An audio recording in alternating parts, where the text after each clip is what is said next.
Жалғастырамыз. Венгрия астанасы Будапештте Ласло Пап атындағы аренаға қайтадан оралмақпыз. Есеп 1-1 Қазақстан және Венгрия арасындағы кездесуде. Хоккейден бірінші дивизионның А тобындағы ойын екінші кезеңде барып есепті аштық әйтеуір.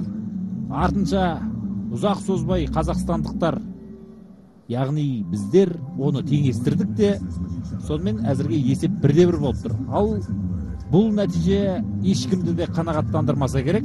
Айдындағы ойынға қарап біз дәл осылай тұжырым жасап айтуымызға толықтай құқығымыз бар.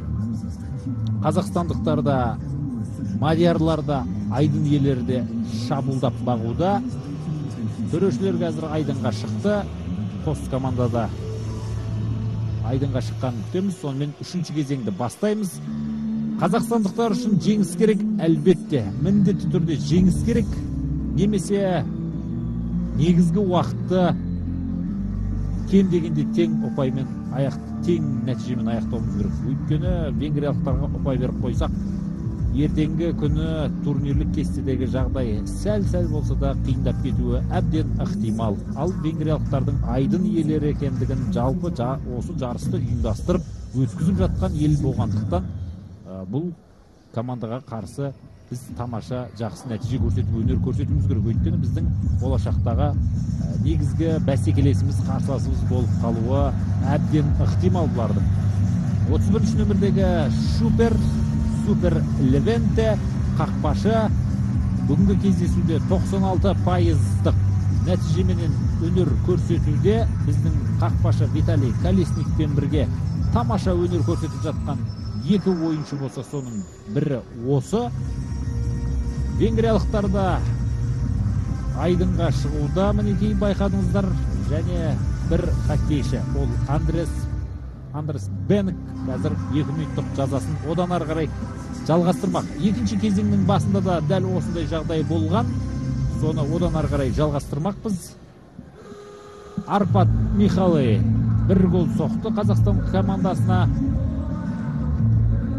Бұл 23 нөмірдегі назарларыңыздағы Виктор Александров шабуылшы. Енді қазір сол басымдылықты пайдаланып қазақстандықтар үшінші кезеңнің басында бір гол соқса екен деп тілейміз. Әлбетте, онда жағдайымыз жақсарып қалар еді. Әлденеше. Қазақстан құрамасы қазір басымдықты ойнауда 35 секундтай осы басымдықты голға айналдыруға тырысады. Қазір Старченко айдынға шықты және сол апталдан 10-ға ойысты. Бұл жерде оны қолдауға Евгений Блохин дайын, кең ойнауға көшті. Қазір біздің отандастарымыз Дмитрий Упер орта тұстан орталық шабуылшы ретінде қорғанысты бұзып жаруға дайын, бірақ ұзағырақ ойланып қалған сияқты. Қазір отандастарымыз уақыт өтіп жатыр, 11 секунд қалды. Басымдық байлану керек, және қауіпті сәт. Тағы да соққы бағыттауға мүмкіндік болмады. Левент Супер жатса да өз қақпасына, құласа да өз қақпасына соққы дарытқан жоқ. Және Новопашин, Трощинский, Талғат Жайлауов.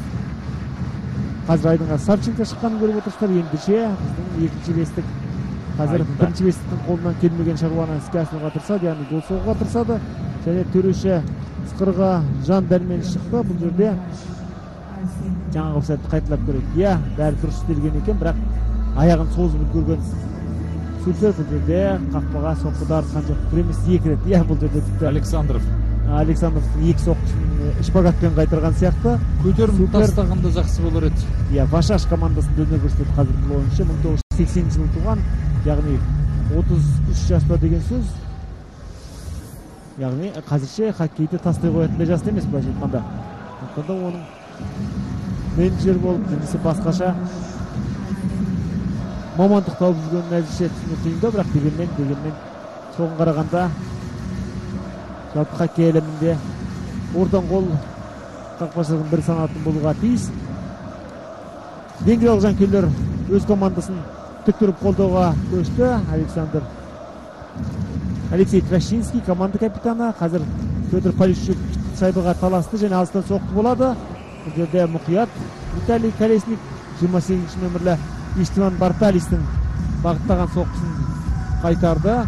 Өздеріңіз білетіндей, Иштван Барталис Арпад Михали гол соққан сәтте тамаша пас шығарып берген болатын. Ендеше бұл ойыншыдан да іш жиып қауіпке берсек болады. Бенсе Сирани 2 соққы бағыттаған екен біздің қақпаға. Тағы да алтын соққы болуы мүмкін. Енді еш жиятын сәт бар және қазір 77 нөмірлі Андрей Владислав Колесников саусағы сынған ойыншымыз қазір айдынға гипс тағып шығып жүр. Тіпті осы ауыртпайтын дәрілер салып шыққан екен. Алға және қазір алға андыздаған Константин Романовтың әрекетінен қаншалықты пайда болатынын көреміз. Бұл жерде ол 3 ойыншының ортасынан өз шабуылдауға тырысқан болатын. Колесников қазір ақылдасуда, бірақ бұл жерде іле кеткен Солерев болды. Бұған дейін Солерев көзге көп түсе қойған жоқ. Сондықтан да оның да бір қайнау ішінде деп білеміз. Яғни Максим Беляев.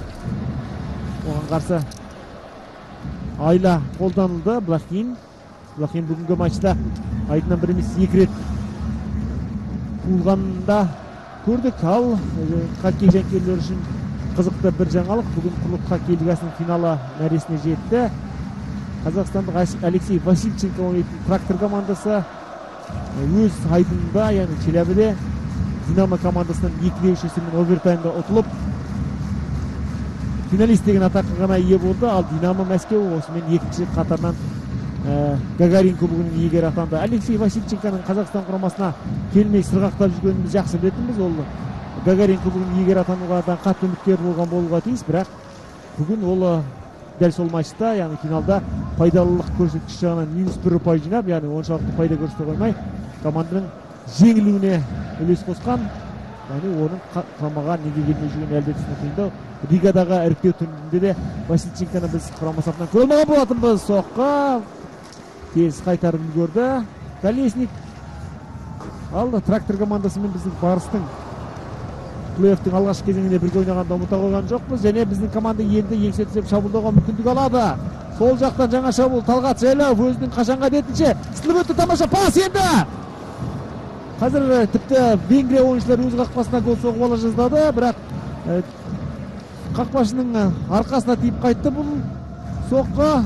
Дегенмен де Талғат бұл жерде тәуекелге өзі барса қалай болатын еді. Әйтеуір жақсы сылып өткенмен міне қайталап көрейік. Ол қарсы алдындағы ойыншыны кісі құрлы көрген жоқ. Және Полищукқа пас берген сәтте өзі соққысы тағы да қақпа жақтауына тиген екен. Өзі соққы жасағысы келген екен бұл жерде. Бұл әлгі қауіпті жағдайдың бейне қайталауы. Қазақстандықтар тағы да шабуылдап бағуға тырысуда. Қазақстандықтар қазір ойыншыларының басымдығын пайдаланып жатқан сияқты. Қарсыласты айбалаңына менше қамап алды, бірақ одан әзірше зор пайда болып жатқан жоқ. Және қазір прессингті жақсы жасауда венгриялық қорғаушылар, және олар әзірше шабуылға шығудың мүмкіндігі жоғын біліп шайбадан тез арада құтылуға тырысты. Януш Хари болатын бұл. Романовтың әрекетінің ештеңе шыққан жоқ. Ал жаңа шабуыл бастайды қазір қарсыластар. Және Колесник қақпасы тағы нысанаға алынған сәт, бірақ бәрі біз үшін жақсы аяқталды. Және шабуылдауға тиіс. Отандастарымыз шайбадан айырылмауға тиіс. Солерев артқа қалдырды. Бұл жерде Савенков жақсы ие болды. Солерев өзі кетіп сол жақтан және пас. Пас емес, бұл жол соққы жасады. Және Солеревтің бұл шешімді қимылы нәтижелі болатындай болса әлде қандай болар ма? Тағы да супер. Тура сондай жерден кеше Илья Солерев Ұлыбритания қақпасына гол соққан болатын. Тура сол соққысын айнаға тез қайталады, бірақ бұл жерде қақпашы өз орнынан табыла білген секілді. Солерев тағы да шайбаға таласты, жеңіп алды. Қазір орталық айдынға келген еді доп шайба, бірақ оған иелік ететін ешкім болмады. Қазақстандықтар шайбаға иелік ету керек. Қазір шайба доп секілді секіруде шынында да. Қазақстандықтар тағы да кезекті шабуылды бастауға тырысуда. 2-3-4 бірдей ойыншының ортасынан өте білді қазір. Савенков. Қазақстандықтар біздің еншімізде Беляев, Максим Беляев, бірақ ол да шайбаны өзінен тез аулақтатуға тырысты. Және қауіпті сәт. Супер аяғын қойып үлгерді Савенковтың соққысына. 4-ші бестік қазір айдында жүрген Савенков бастаған жігіттер. Солерев, Савенков, Беляев, Коробейников. Солерев пен 53 нөмірдегі Карабейников болған қазір назарларыңызда. Сафрон Иштонның Соларовтың Соққы. Сафрон тағы соққы бағыттап үлгерді. Иә, біздің хоккейшілер қарсыласта еркінсітпеуге тиіс. Тағы да шайбадан айырылып қалды, бірақ дегенмен өте таза алды. Қазір Карабейников, енді Старченко алға кетті. Бұған дейін Старченконың бір соққысы нәтижелі болған. Кәне, Роман. Бірінші бестік қазір айдында. Бас беріп кету керек. Роман қазір сәл асығыңқырап қойды, дегенмен шайба айналып келіп біздің хоккейшілердің таяғын тапқан жағдайы бар. Иә, қайтадан екінші бестік айдынға шықты. Полищук, Талғат Жайлауов, Лахин, Талғат Жайлауов қазір сол жақтан қақпаны айналдыра жүрген болатын. Бұл жерде Вадим Краснослободцев. Полищук шайба бізде. Полищук кәне. Полищук асығып қойды. Тез, жылдам. Дұрыс болар ма еді? Жылдам келіп айналдырып қақпаның артынан бос қақпаға гол соққысы келген Краснослободцев қазір офсайд болған жоқ. Төреші барлығын айқын аңғарып тұр қазір.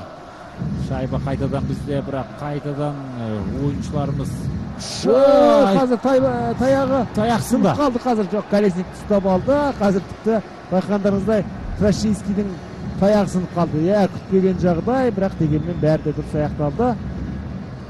Көрейік қазір. Сермеп қалған сәтте таяқ қазір ортасынан қақ бөлінді. Трашинский. Иә, мұндай да жағдайлар орын алады. Морт сынды тура. Имек аяғы. Иә, бұл жерде салмақ салып жүрген кезде күтпеген жерден ортасынан қақ бөлінген екен, бірақ Колесник бұл жерде өзінің капитанын ұятқа қалдырған жоқ. Сөйтіп бұл сәттегі қауіпті алыстатты. Ал қазір біздің бір ойыншы айдында жоқ, сол Трашинский айдында жоқ. Енді амал жоқ, біздің ойыншылар қазір қорғанысқа көңіл бөлуге мәжбүр. Оттан шығаруға тырысуда қазір. Жерде аралас жүрген көріп отырсыздар. Спиридонов, Старченко және Колесников. Колесниковты аяғында қысып ұстауды. Көмекке шақырды. Қазір алыстан соққы жасау керек, өте жақсы. Және екінші шайба. Бұл жерде 6 нөмірлі Виктор Токайдың соққысына біздің ойыншы Кесекөлдінің жығылып кедергі жасаған сияқты еді. Әуелеген допты Колесниктің қақпасына қазір венгриялықтар қадап үлгерді. Жоқ, бұл жерде дәл сол Токайдың соққысы нәтижелі деп есептелген екен. Қазір көрейік қалай еңіп кетті бұл жерде. Біздің ойыншының аяғына тиіп екен. Иә, өзіміз гол соғып алдық өкінішке қарай. Кім бұл? 77-ші Карабейников. Өкінішке қарай Карабейников. Колесников. 77-ші. Владислав Колесников. Кешіңіздер. Байқамағанда екен. Соққы аяқ астынан келіп, оның аяғына тиген. Иә, ойыншыларының басымдығын пайдаланып кетті. Қазір Виктор Токай бірінші голы Токайдың бұл матчтағы. Ендеше қазір вице-капитан көңілі шат. Ал қазір біздің ойыншылар толық болды, яғни гол соғылғаннан кейін қатар толықты. Өз қақпасына гол енгізіп алғаннан кейін және енді қалған 13 минутқа жуық уақытта жоқтан бар істемей болмайды. Трашинскийдің имекті аяғының сынғаны елдінің басы болған екен шамамен. Әзірше еңсе түсіре қоятын ештеңе жоқ, өйткені уақыт бар. Жоқтан бар жасауға болады. Сондықтан да қазір қорғаныстан ұмытпай шабуылдау керек. Қазір венгриялықтар бір-біріне кедергі жасап жүрген болмаса, жаңағыдай нәтижелі соққы ұйымдастыра алмас деп сенеміз. Өте күтпеген жағдай болды шынында да. Сансырап қалған жағдайымыз бар. Ол емес, тіпті айдындағы хоккейшілер емес, көгілдір экранның сыртында отырған біздің өзімізде не айтарымызды білмей қалған жағдайымыз бар. Әйтеуір өзі қақпамызға гол әкелгеніміз өте өкінішті болды. Тағы да біздің капитан, вице-капитан Уппердің таяғы далада жатыр. Енді ғана еленді. Бұл Трашинский, капитан мен вице-капитан. Қазір жаңаға осы сәттен кейін ғой айдынан қуылғаны Трашинскийдің өкінішке қарай. Ал Токай бұл жерде тура біздің Колесниковтың аяғына бағыттаған екен соққы. Колесниковтың тура көз алдында шайба қақпаға кіріп бара жатқан сәт. Әрине көріп барлығын анық аңғарған Колесник реакция көрсеткісі келген. Егер тура осы жағдайды қайтарғанда Колесниктен асқан ойыншы болмас еді қазір айдында. Сәл ғана қолының күші жетпеген. Бірақ әрине қазір бұл жағдайды қайталап айтып көңіл түсіріп отыратын жағдай емес. Теңестіруге болады барлық жағдай. Бұл спорт, бұл хоккей. Әрбір секунд бағалы. Кез келген жағдайды теңестіріп кетуіміз мүмкін. Есепті теңестіруіміз керек. Қалайда? Кезінде соңғы 30 секунд, 40 секунд қалған кезде Яромир Ягердің бүкіл 4 адамды алдап өтіп гол соққанын да көрдік қой. Сондықтан барлығы да мүмкін. Өмірде мүмкін емес нәрсе жоқ ендеше. Бірақ дегенмен әзірше біздің отандастарымыз бір қорқақта ойнап жүрген сияқты, жаңағыдай бас көзсіз алға ұмтылу жоқ. Спиридонов кімге пас? Тура қақпашының қолына бұл жолы. Және отандастарымыз шайбаны ала қашты, алысқа пас берілді. Бұл жақта ешкім жоқ. Сол жақтағы шабуылшының жүретін нүктесі, бірақ екі бірдей ойыншының қақпадан айналып кеткенін көрдіңіздер. Ортасқа ие болу керек. Колесников. Солерев. Кімге пас береді? Қайтадан Колесниковке қалдырды. Романов алға өз ұмтылатындай ыңғай танытқан, бірақ бұл жерде супер-мупер тағы да өз орнында. Шайба бізде. Сол жаққа пас, бірақ өткен жоқ бұл пас. Және алға Венгрия ойыншысы жалғыз өзі кетті. Бұл жолы 22 нөмірлі ойыншының тәуекел жетімі Яныш Хари, бірақ дегенмен ол тез айырылды. Енді алыстан соққа. Және қақпашыда. Шайба қақпашыда.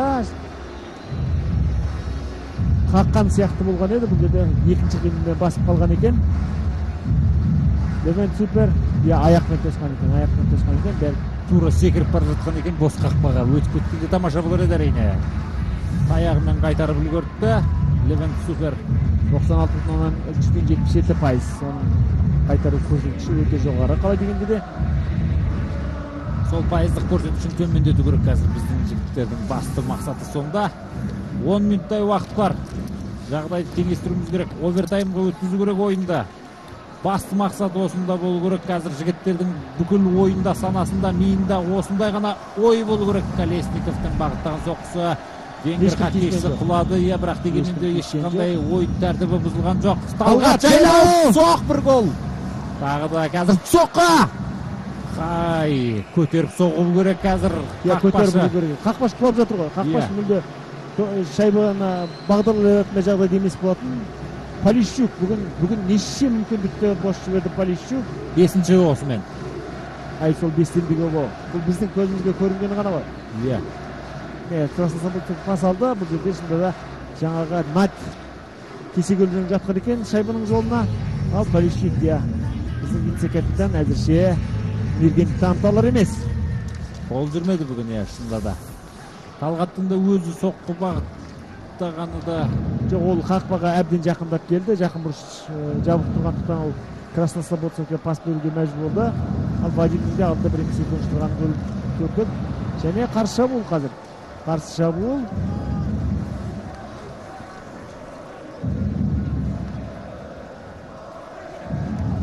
Және бұл ойынға очақ соңай кетті. Шайба Жиже әуелейді қазір. Спиридонов. Старченко пас, бірақ пас өткен жоқ. Александров бұл пасқа ие бола алған жоқ. Новопашин. Жылдамдатмаса болмайды Новопашинге. Күтіп тұрмау керек. Қазір біздің командада бір командалық ойын байқалар емес. Романов тағы да өткен жоқ. Бірақ дегенмен де шайба бізде. Романов. Пушкарев, Романов бастаған жігіттер қазір. Спиридонов жете алған жоқ бұл шайбаға. Ендеше қазір бар болғанда 8,5 минуттай қалды.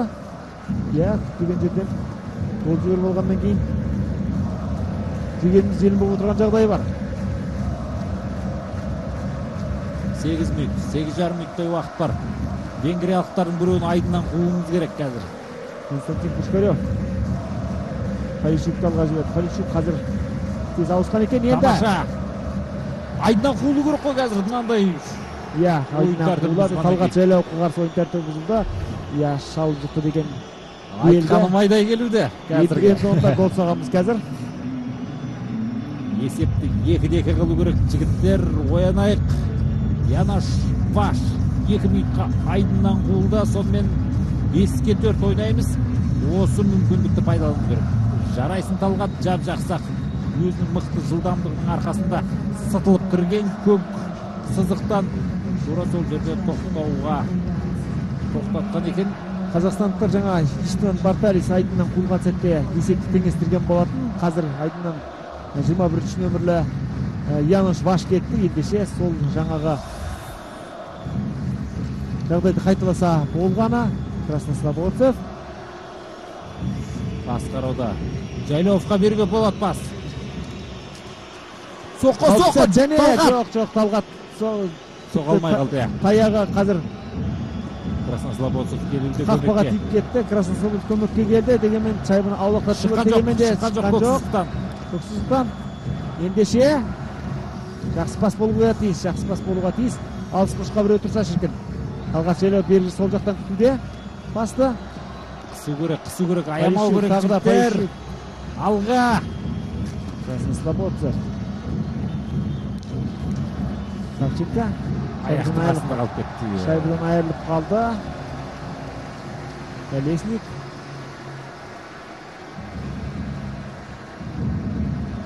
Роман Савченко. Не істейді? Керек.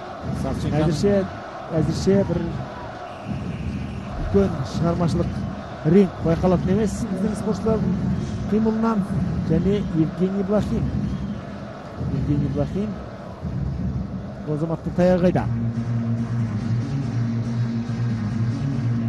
Венгриялық жанкүйерлердің жағдайы жақсы қазір. Баяғы 90 жылдардың сазы ойнап тұр. Шайбаны бірден алып қазір көксіздіктан өтудің ретін қарастыру керек. Тез жылдамырақ жігіттер. Басымдылықты пайдалану керек. Өз айдынымыздан өтудің өзі қазір қиынға соғуда. Уппер келді. Шайбаны байқамай қалдық қазір. Дегенмен де шайба бізде. Орнығып алу керек бір орынға. Блохин тұр мына шетте. Блохин кеше осындай жерден шабуылға таптамаша жақсы қосылған еді. Бүгін сәл бәсеңде өнер көрсетуде. Тағы да пас беруге болады. Соққы жаса. Тағы да. Тура дәл жаннан кетті қазір. Старченко мен жаңа голдың авторы Виктор Токай таласуда, бірақ қызығы қазір ресми сайтта Токай емес, голдың авторы 10-шы нөмірлі Герго Нат деп жазылған екен. Соққы тағы да Блохин. Соққы тағы да екінші мәрте қайтаруда. Үшінші соққы емес, әрине тағы да тіреліп қайтуда. Қазір ойыншы саны қайта теңелді. Қазақстандықтар басын пайдалана алған жоқ. Дегенмен шабуылды тоқтатпау керек жігіттер. Тура осы қарқынмен одан ары қарай. Солерев. Соққы. Кімге? Қарсыласы қақпашының қолын жүктірді жаздады. Карабейников алға бас көз жіберген шайба өз отандастарынан да асып кетті. Енді венгриялықтардың шабуылын тоқтатуға мәжбүр боламыз ба қалай? Олар да қазір уақытта мейлінше ұтуға тырысып бағуда. Қалай дегенде әзірше уақыт оларға жұмыс істеуде. Және 70-ші нөмірлі Колесникке қарсы дүрекілеу ойын, бірақ оны ескеретіндей жағдай жоқ ешкімде. Өйткені қазақстандықтар тым асығыс. Сол жаққа пас. Және Ишкарев пас беріп үлгере ме? Бір емес екі ойыншықты құртуда оны. Арт жаққа пас. Романов. Крашинский шайбадан айырып қала ма қалай? Иә, екі ойыншы оны қыспақ қалды. Және шайба жоғары кетті. Бестікті ауыстыру керек қазір.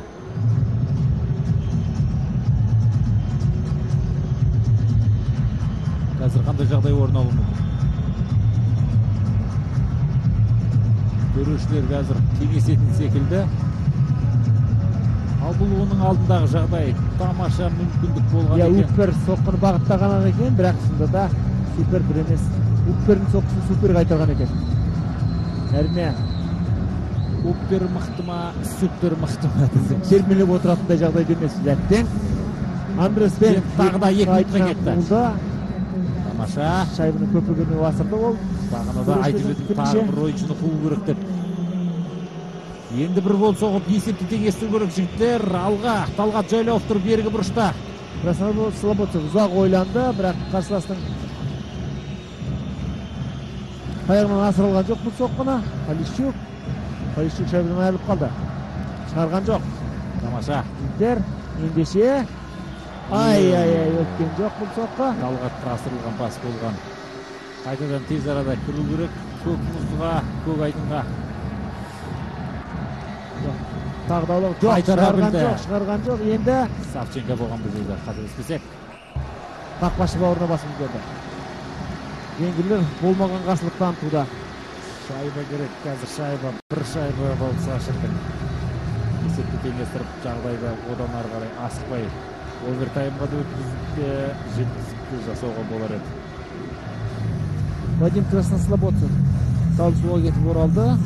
Өз орнына өкінішке қарай кім шығады енді? Қандай бестік шығады бізден? Үшінші бестік шығару керек, Романовтар бастаған. Сол рет Романовтар бастаған ба? Иә. 1 минут 13 секунд бар әлде, яғни басымдықпен ойнауға болады. Басымдықты пайдалануға болады дәлірек айтқанда.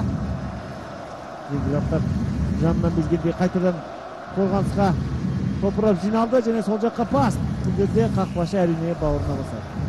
Балақанына қысады, үстіне алады.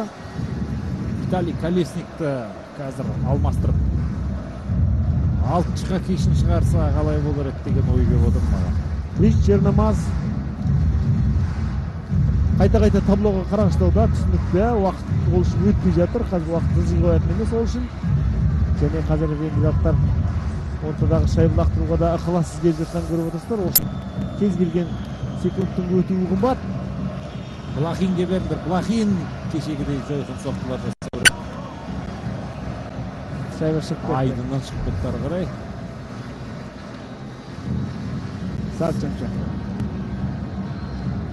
Савченко 2011 жылғы әлем чемпионатының іріктеу турнирінің, яғни бірінші дивизионның үздік қорғаушысы атанған болатын кезінде. Сол үздік қорғаушылығын тағы да танытып, алыстан Кевин Делман секілді жойқын соққылармен тағы бір көрінсе жақсы ғой. Тамаша мүмкіндіген соққы. Соққын жасамады. Новопашин. Міне соққы. Тағы да супер. Тағы да соққы супердің қолынан табылды. Блахин біздегі баш айтқаннан басқа амал жоқ. Ал супер шынында да бүгін өзінің бүкіл спорт ғұмырына татитын ойын өткізіп сияқты. Александр серпінген шайбаға дайын бола кетуге тырысқан, бірақ байқағандарыңыздай супер оны жұмысынан шығарған жоқ. Суперге бір жойқын соққы жасайтын Упер керек болып тұр. Уперді шығару керек пе, жоқ әлде кімді шығарамыз? Барлығында көрудеміз. Әзірге нәтиже болар түрі жоқ. Соққы керек тағы да. Шайбадан айырылып қалды. 32 секундтай уақыт бар қазір. 30 секундтай уақыттың шамамен 15 секунды қазір. Қайтадан мұз айдынға көксіздіктен асуға керек болайын деп отыр. Кірдік тағы да бір хоккейшіні қазір айдыннан қусақта артық болмас еді 3-5 өнер көрсететін. Бірақ оның үстіне уақыты азайып кетті. 10 секунд уақыт қалды. Алға жігіттер ең болмаса бір шабуыл жасап қалу керек. Айдынға кірудің жаңаша тәсілі және бос қақпаға қалған еді ғой. Пас беретін ешқандай мүмкіндік болмады бұл жерде.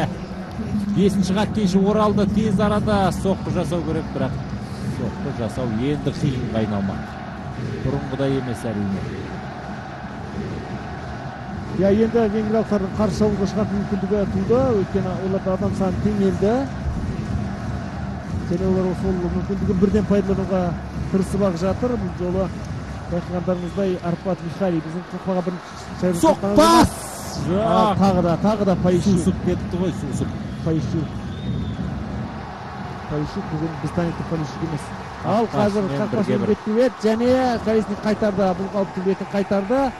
Және тағы бір ойыншы айдыннан қуылады. Көрешіміз айдыннан қуылады. Крашинский. Осымен екінші рет таяғы сынып отыр. Бұған не болды? Кері кеткен қимыл болды бұны. Қараңыздар. Жерде барлығы тыныш болған. Соққыны қайтарды Колесник. Иә. Көбе артынан келіп көпірден шалып шыққан екен. Таяқтан іліп кеткен екен. Ендеше Трашинский бір емес екінші рет айдыннан болды және керек емес сәтте болды. Трашинскийдің таяғының өзін қолтықтап қысып алды ғой. Сондай қулық жасаған секілді венгриялық. Тайм-аут алған сияқты қазір. Иә, венгриялықтар тайм-аут алған екен. Ендеше қазір Рич Шенамаз тағы бір шайба соғып, тағдыр дос жерден шешейін деді ау. Қазір қиын болып тұр. Бізге қалай дегенде де жаңағы тамаша сәттер. Федор Полищук. Неше мүмкіндікті құртты Федор Полищук.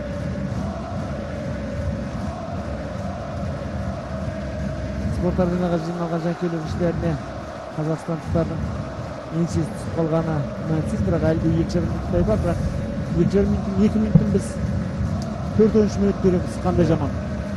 Қарымта шабуыл ұйымдастырып, ғайыптан тайып бір таңғажайып жағдай болмаса. Трашинский, азаматтар осында өз ұстай білсе ғой.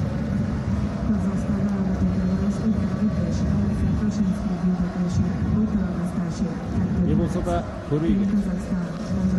Асқамал жоқ, соңына дейін шыдас беру керек. Ең бастысы көрермен көз айымын айналған осындай керемет матч болғандығында әрине нәтиже бізде емес. Және Спиридонов жерде қақпашыға тура бағытталып соқты. Соққыны тура бағыттаған Владислав Колесников болады. Илья Соларев серпілген допта қақпаға тоғытамын деген үмітке алданды ма, бірақ бәрібір Купер бұл жолы шынында да біз айтпақшы Купер өне көрсетіп жатқан жағдайы бар. Ойыншылар саны кем болса да гол соғуға болады. Негізі хоккейде Владимир Крикунов сондай жағдайдың бірін ойластырып бағуда, бірақ әзірге ешқандай нәтиже берер түрі жоқ. Осы 2 минуттың ішінде тек гол жібермесек те жарар еді. Одан кейінгі 30 секундтың ішінде 6 хоккейшімен шабуылдауға мүмкіндік бар. Колесникті алмастырып тастап.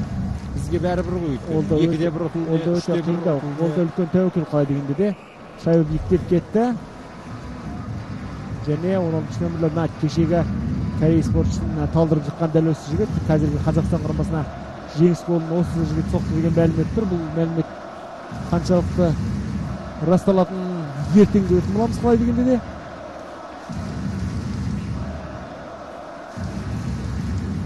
Виталий Колесник.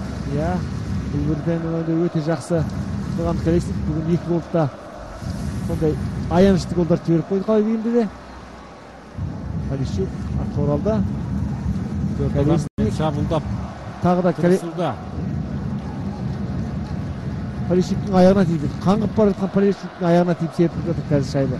Шынында да бұл дегеніміз жол болмаған жігіттің әрекеті ме, әлде кездейсоқтық па? Кешегідей жапондықтар секілді бір өрескел қателік жасаса шіркін.